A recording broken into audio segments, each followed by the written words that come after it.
wis ya. Oke, sebelumnya saya jelaskan terlebih dahulu. Jadi saya mendapatkan tugas untuk melaksanakan sesi konseling dan nanti untuk hasilnya akan di-upload di YouTube. Kemudian dari kliennya Anda itu nanti akan di-blur dan juga ini terikat dengan kode etik. Jadi setiap informasi yang tercantum yang diinformasikan pada sesi konseling ini nantinya akan bersifat rahasia dan segala kebutuhan terkait informasi tersebut melalui persetujuan Anda. Kemudian nanti akan di-uploadkan tadi di YouTube. Apakah diperbolehkan? Baik, kalau diperbolehkan bisa diisi terlebih dahulu untuk izin-nya.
Oke, bisa langsung kita mulai untuk sesi konselingnya. Bisa diceritakan untuk permasalahan yang dihadapi. Oke. Sebelumnya permasalahan saya cukup banyak ya. Pertama, saya sebagai laki-laki entah kenapa kayak sangat mudah terbawa perasaan. Saya cukup baperan sih menurut saya. Dan yaitu kayak saya tuh mungkin termasuk highly sensitive person atau HSP, dan ya itulah tapi saya cukup sulit untuk mengekspresikan emosi saya dan berhubungan dengan orang lain, interaksi sosial juga saya cukup sulit mengikuti ritme percakapan interaksi sosial yang cukup cepat biasanya. Kehilangan kata-kata di tengah percakapan dan mungkin menganggap saya tidak asik dalam pergaulan pada umumnya, seperti itu. Ya. Terus masalah utama saya adalah saya cukup pemalu.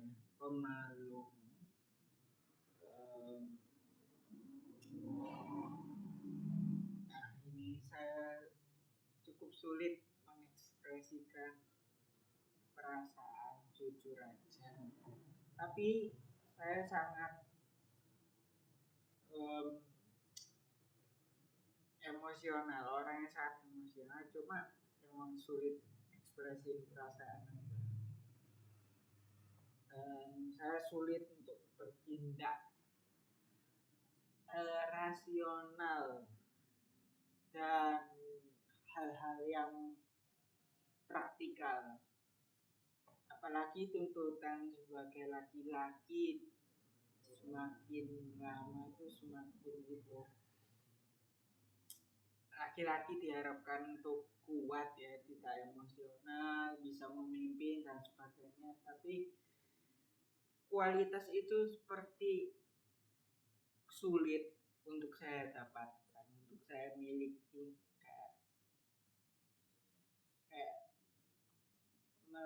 Kayak melawan apa ya, melawan apa yang diharapkan oleh dunia gitu, kayak kepribadiannya itu bertolak belakang dengan apa yang diinginkan kebanyakan orang sebagai laki-laki. Dan ya itu terus Ya, terus apa ya, oke, saya cukup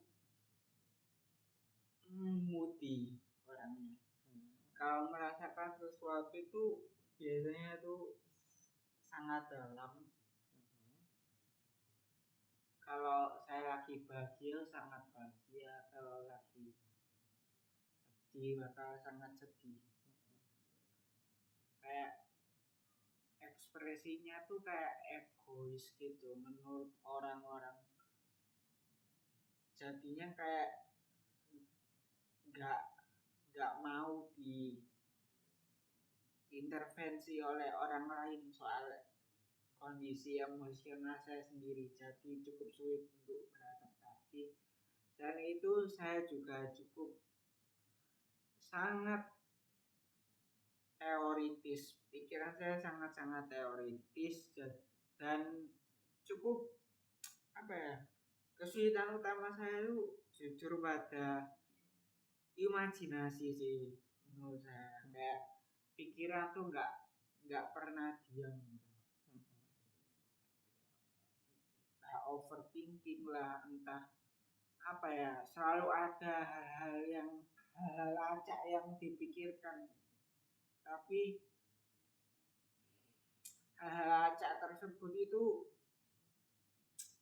acak, tidak saya mau, tapi terlintas aja gitu di pikiran. Terus apalagi ya, terus kesulitan untuk bertindak juga sih karena imajinasi tersebut sulit untuk bertindak, serta kayak kurang peduli sama hal-hal fisik. Terus saya juga suka sama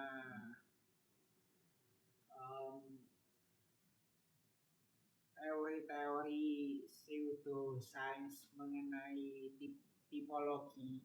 Padahal itu bukan sains yang diakui oleh sains. Biasanya yang dipakai itu B5, tapi saya lebih suka tipologi yang enneagram, yang masuk enneagram 4, 6, 9. Nah, tipe 4 itu tipe yang pemalu. Saya cukup pemalu sebagai seorang individu. Itu ada core atau inti utama saya sebagai seseorang.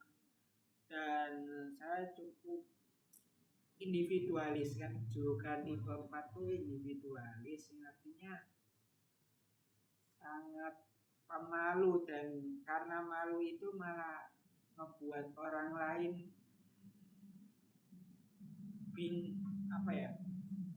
anggap saya buruk karena tindakan saya, padahal kan tidak demikian dengan motif saya dalam bertindak. Kemudian tipe 6 itu tipe yang didorong oleh emosi rasa takut. Jadinya saya cukup apa ya, dalam berpikir tuh motivasi saya tuh berdasarkan rasa takut. Jadinya saya takut dengan hubungan dekat, takut ditelan oleh hubungan dekat, jujur aja. Jadi saya cukup sulit untuk membangun hubungan dengan orang lain. Dan saya berhubungan biasanya transaksional mungkin ya, tapi saya lama kelamaan semakin bertambah usia semakin belajar bagaimana hubungan itu seharusnya dan mengkategorikan orang sebagai teman, kenalan dan sebagainya itu mulai bisa. Kemudian untuk yang terakhir ya Enneagram 9. Enneagram 9 itu juluk motivasi utama Enneagram 9 itu kemalasan. Lebih tepatnya saya tuh kayak orangnya cukup pemalas juga sih, jujur aja. Dan saya tuh cukup menjaga harmoni lah, ya intinya itu. Suka sering sulit berkata tidak pada orang lain, jujur aja. Jadinya kepentingan saya sendiri itu sering diabaikan, sering saya abaikan. Seperti itu. Dan ya cukup sulit memang hidup ini, tapi nah kenapa ya, saya ngelihat orang-orang tuh pertumbuhannya tuh kayak saya tuh bukan bagian dari mereka gitu, kayak saya bukan kayak Gen Z gitu. Saya ya itu, terutama saya juga masa kecilnya saya nggak pernah bergaul, jadinya kayak cukup sulit ngikutin perkembangan mereka gitu. Ya itulah, seperti itu. Oke, kalau yang dirasa saat ini apa? Perasaan saat ini ya saat ini saya sih masih bahagia sih. Iya bahagia, nggak tahu kenapa, tapi ini hari ini tuh bahagia hari ini, tapi besok nggak tahu. Hari ini bahagia. Oke, tadi kan banyak banget itu permasalahannya. Kalau untuk yang sekarang yang paling dirasa permasalahan yang mana? Yang paling berat sih ya itu apa? Kayak emosi yang membebani itu sih yang berat sih, kayak yaitu sulit punya empati sama orang gitu. Kayak orangnya cukup emosional cuma nggak tampak gitu. Kayak orang lain ngerasa sedih kalau gitu. Kalau saya cukup bisa bersimpati tapi kayak empati itu susah.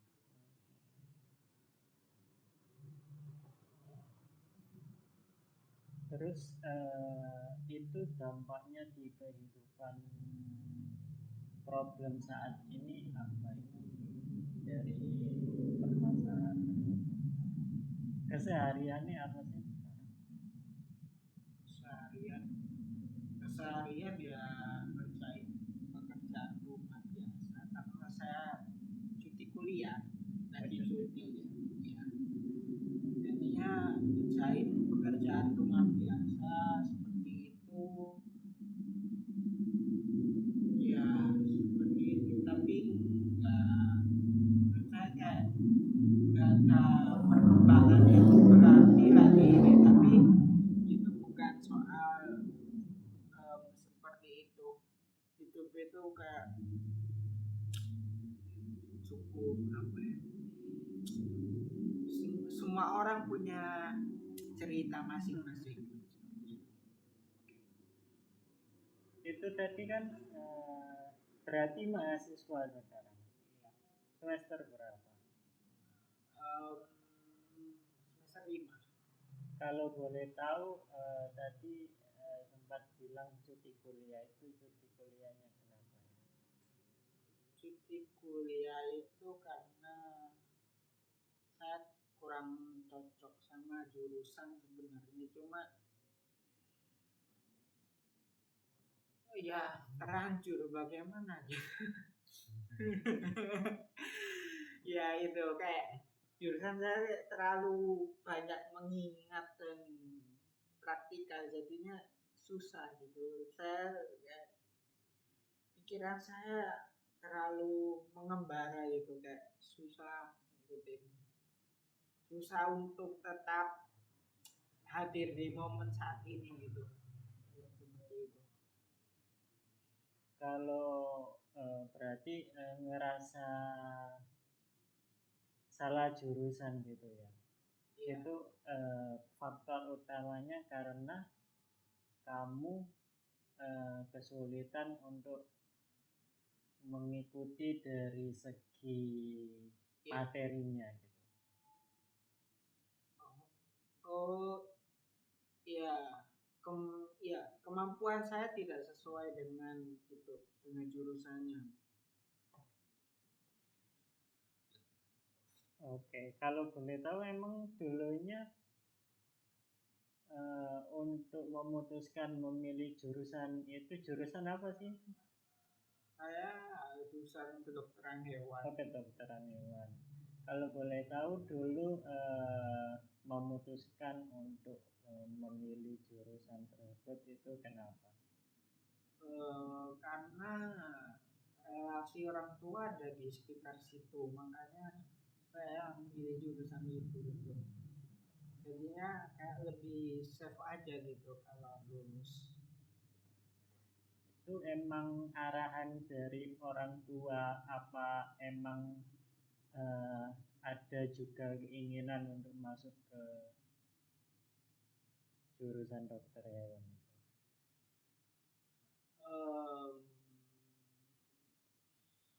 Saya jujur ada keinginan dikit, cuma ya emang itu dia apa, saya tuh nggak bisa menilai kemampuan diri sendiri gitu.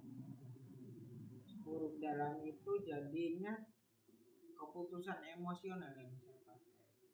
Dan tapi saya nggak bisa sepenuhnya nyalain diri sendiri, soalnya emang realitanya nyari kerja susah kan sekarang, jadinya ya seperti itu.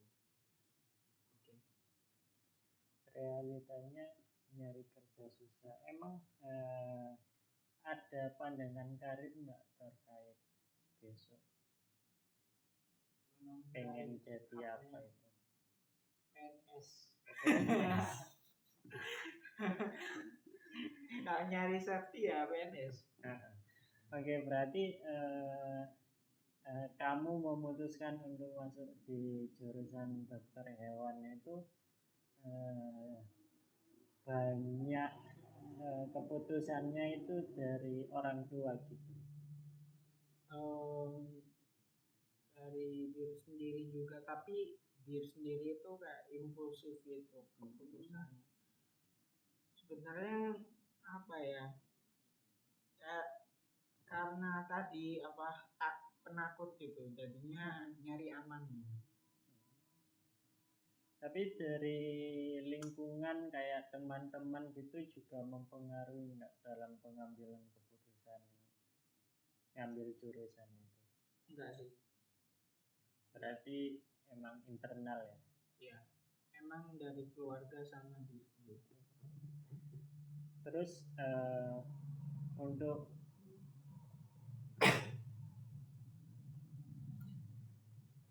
dari apa itu?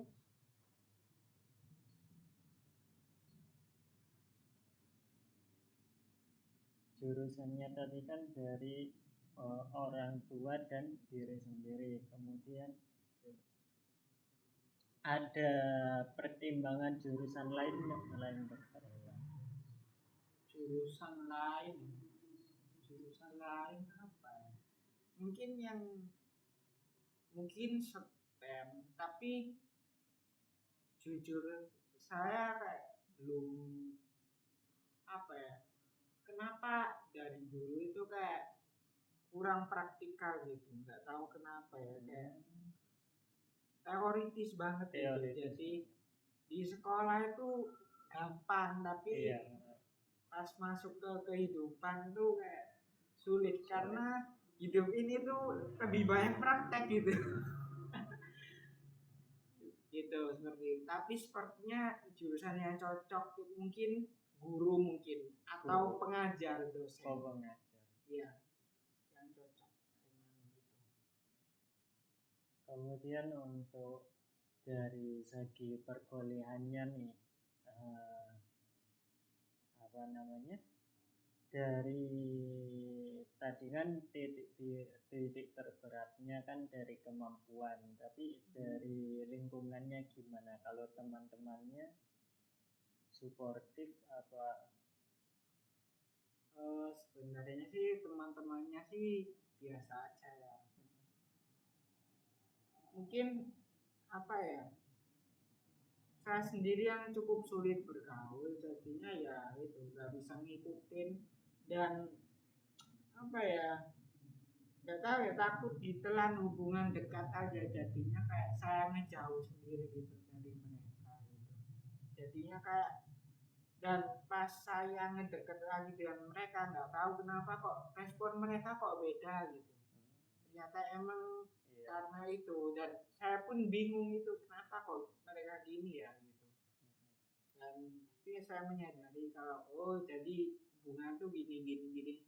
Kukira hubungan itu dibangun atas dasar kemampuanmu apa gitu ke mereka, padahal enggak. Hubungan itu dibangun dengan seberapa banyak kamu menghabiskan waktu bersama orang lain. Itu tadi ada ketakutan menjalin hubungan dekat.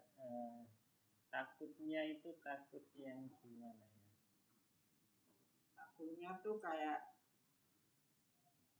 orang lain kayak bergantung gitu, takut kayak gitu. Takut berkomitmen. Nah, itu ya utamanya itu. Oke, berarti tadi dari teman-temannya itu emang suportif, tapi dari diri sendirinya yang emang kurang bisa itu ya. Iya, kayak saya ngejauh sendiri, bahkan di organisasi kemahasiswaan yang saya ikuti pun pas akhir kepengurusan itu kan ada kayak semacam evaluasi akhir gitu. Saya nggak ikut, kayak mau jauh dari mereka, nggak tahu kenapa gitu. Organisasi apa itu? Organisasi itu si kerohanian, bukan jurusan. Iya, bukan apa ya, bukan kayak hima gitu, bukan. CIE itu tapi CIE-nya di fakultas, di bukan fakultas. di univ. Kalau dari dosennya sendiri gimana? Dosen apa ya? Kalau saya meninjau pengalaman ya, nah kenapa kayak saya tuh sulit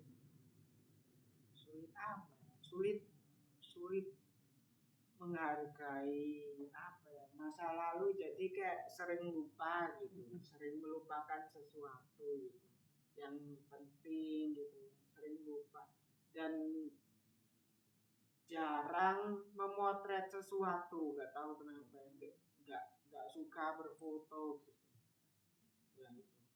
Dan sulit menghafal lah itu. Memotret sesuatu ini memotret materi apa? Nggak tahu semuanya, kayak kenangan juga sulit gitu. Kalau dari orang tuanya sendiri tentang menanggapi dengan masnya yang mengambil cuti karena tekanan dari merasa kurang bisa pada bidang tersebut, itu gimana tanggapannya? Orang tua tuh kayak apa ya? Menurut saya orang tua itu bingung sih, soalnya ya gimana ya, kayak mau pindah jurusan pun umur sudah itu udah telat kayaknya. Terus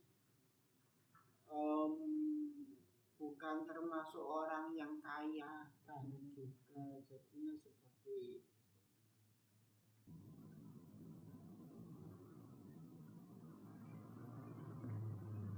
Oke, berarti dari ortunya itu bisa dijelasin kembali nggak?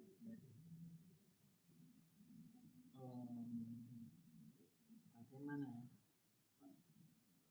Ortu ketika menanggapi kamu nggak kamu mengambil cuti karena merasa salah pengambilan jurusan.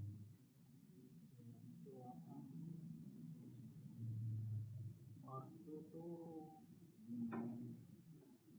ya itu terpaksa aja itu lanjutin sampai lulus, karena kalau semisal berhenti kuliah pun ya itu kayak buang waktu aja gitu. Umur udah semakin bertambah, kalau ganti jurusan pun makin lama lulusnya gitu, seperti itu. Tapi sampai sekarang masih support.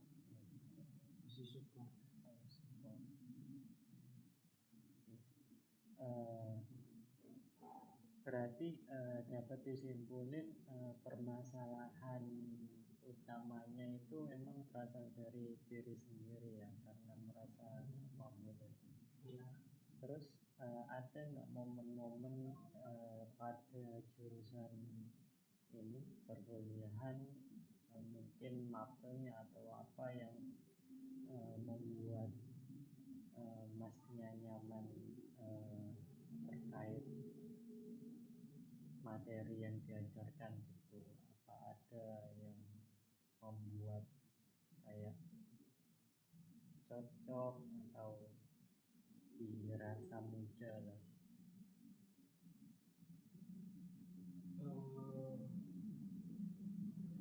Sejujurnya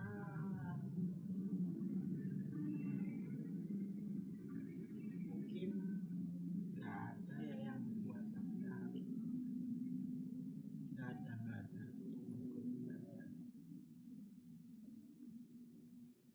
Oke, terus tadi kan selain PNS,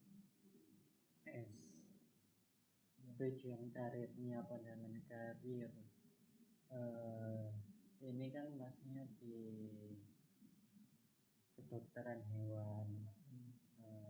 Ada pandangan untuk ingin jadi dokter hewan gitu? Ya jadi PNS itu sekaligus jadi dokter hewan. Jadi dokter hewan dulu lalu PNS. Ya, gitu. Oke, terus habis itu tadi terkait apa namanya,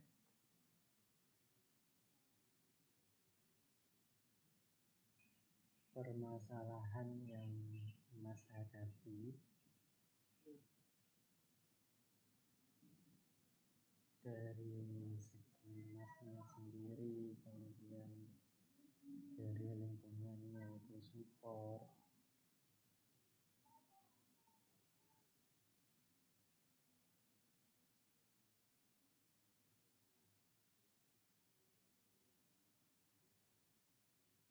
Terkait dengan permasalahan yang Mas hadapi ini, boleh tahu nggak alasan pengambilan cuti Untuk apa alasan utamanya? Untuk emang rehat dulu atau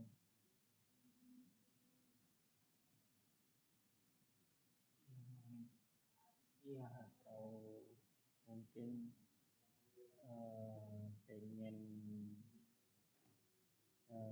ngeyakinin lagi kalau butuh waktu buat ngeyakinin kalau aku bisa kok untuk apa namanya nuntasin. nuntasin perkuliahan. Berarti butuh waktu untuk jeda gitu ya. Iya, sepertinya butuh rehat sama apa ya, kemungkinan nyari peluang karir lain juga sih, kayak ya itu nyari peluang karir lain juga buat apa ya, buat sampingan lah. Kalau semisal saya lulus lalu nggak jadi dokter hewan, mungkin masih bisa lah gitu, maksudnya menghasilkan uang sendiri gitu. Seperti itu. Berarti masih ada keinginan untuk terus lanjut Masih ada. sampai. Oke, terus sejauh ini yang udah Mas lakuin buat nanganin masalah tersebut apa? Yang udah dilakuin sih sebenarnya yaitu ngurangin kecemasan sih sebenarnya, agak ngurangin nggak ngegame juga, itu salah satunya. Soalnya saya kan cemas banget dan takut, dan saya ngalihinnya ke game biasanya, dan ini udah saya kurangin itu, terus membangun hubungan yang sehat juga sama orang lain seperti itu. Sama apa ya, yaitu istirahat dulu. Kecemasan yang paling utama yang Mas rasain itu penyebabnya apa ya?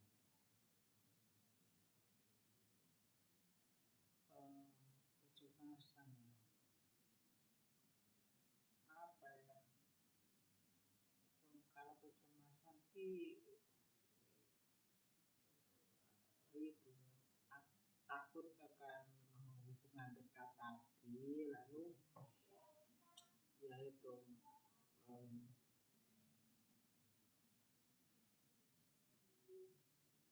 saya tuh apa ya, kadang tuh sisi buruknya tuh malah dengar orang yang lebih menderita itu malah merasa iba gitu, merasa senang, tapi itu di luar kendali gitu, di luar kendali saya. Ya itu kayak ya itu ada hubungan sama Enneagram tadi yang saya jelasin di pertama. Enneagram 4 itu dosa utamanya iri hati, envy. Jadinya kayak ya itu merasa sangat iba dengan orang yang lebih lemah gitu, kayak melihat orang yang lebih superior kayak ya gitu. Bukan iri, lebih ke pengen itu sih, lebih ke pengen nyalahin, tapi iri lebih ke malah diri sendiri kayak hancur gitu, malah hancurin sendiri. Iya emang susahnya itu sih kalau kita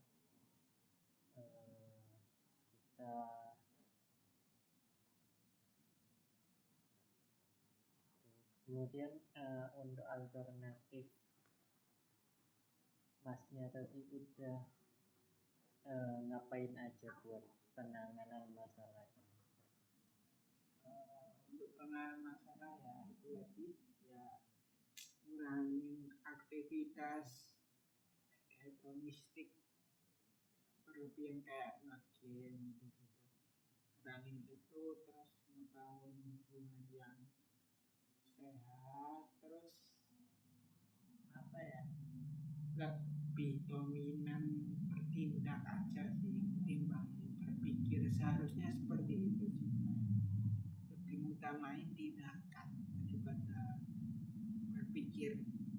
Semakin dewasa ini ya, karena itu, karena terlalu apa ya, imajinatif lah, jadi ya sulit untuk fokus di aktivitas sehari-hari, sulit untuk misal dikasih instruksi juga sulit untuk dilakuin karena ya itu nggak fokus, sulit.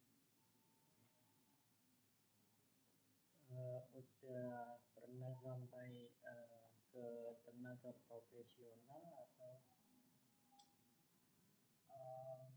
sudah sih, tapi saya langsung ke psikiater dan menurut saya itu kayak apa ya, nggak terlalu manjur itu ke psikiater, soalnya nggak tahu ternyata masalah utamanya bukan depresinya, itu emang di kebetulan aja dapat kayak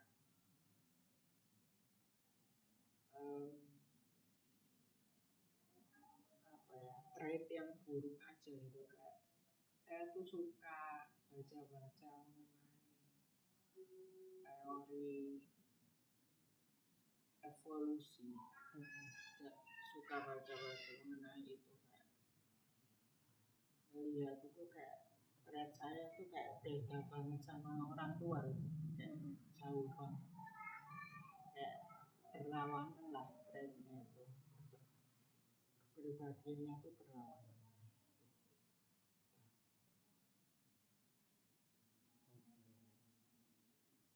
kemudian dari beberapa pembicaraan kita yang lumayan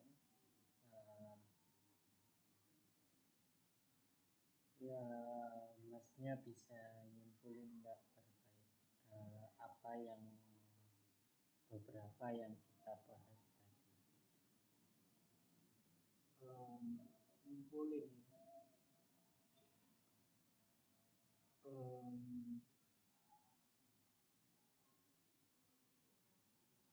apa ya, kalau nyimpulkan itu lebih ke yang dibahas tadi itu seputar masalah diri sendiri, itu masalah utamanya intinya, terus solusinya juga sebenarnya sudah tahu tapi sulit diterapin gitu, karena emang merasa kayak terlambat berkembang dibanding gitu apa anak-anak seumuran mas, remaja-remaja seumuran terlambat gitu, dia kayak makin minder dan makin takut gitu. Kalau masnya tadi kan bilang solusinya sudah tahu tapi susah Susah ya, menerapkannya. karena itu apa perbandingan negatif itu. Kalau dari masnya sendiri solusi yang sudah diketahui itu apa aja itu? Untuk solusi yang sudah diketahui sih mungkin apa ya, belajar sih menurut saya. belajar untuk apa ya, menerima emosi diri sendiri dan itu apa, tidak bertindak berdasarkan emosi tapi berdasarkan prinsip-prinsip gitu, sama itu menjauhi kesenangan hedonistik kayak yang short term apa, yang kayak memberi kepuasan jangka pendek kayak game dan lain-lain gitu, media sosial, main medsos itu, terus sama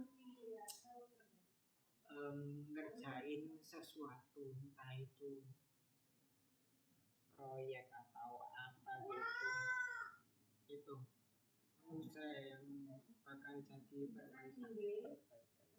Kalau untuk 24 jam ke depan nih, yang Mas langkah yang Mas ambil apa aja kira-kira?